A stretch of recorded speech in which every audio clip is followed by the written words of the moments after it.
In late summer 2026, I got a tip that Les Paul's legendary home and recording studio in Mahwah, New Jersey was about to be torn down, so a buddy and I went out there to see why.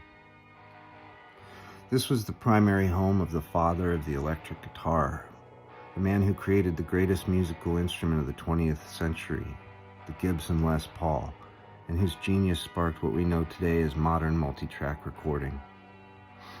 This was ground zero of the technology of multi-track recording, arguably the most important achievement in modern music. I figured this place would be maintained as a site on the National Register of Historic Places. Surely nobody would be careless enough to let it deteriorate. But what we found, and the footage we gathered, was horrifying.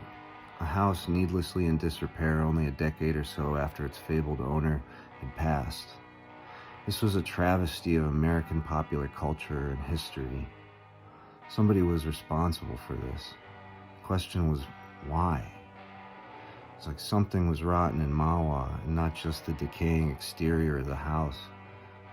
My guess was greed, or power, or influence, because it's always greed, or power, or influence. I'd later come to find out that none of Les Paul's family had any input or access to the fate of this historic site. Just yesterday, I read an article where Les Paul's son spoke about the fate of the house. He said, "I'm a heartbroken son. A few days ago, I saw my father's home, our family home, gutted. It made me sick. That house was not just where Les Paul lived. It was his workshop. It was his laboratory. It was his journey of dreams." What we found there made me profoundly sad and disgusted as well. A name kept coming up when trying to get to the bottom of who did this: Michael Braunstein, chair of the Les Paul Foundation, who moved all the gear to Los Angeles and apparently sold the property to be razed. I don't know the details of how the Les Paul Foundation operates.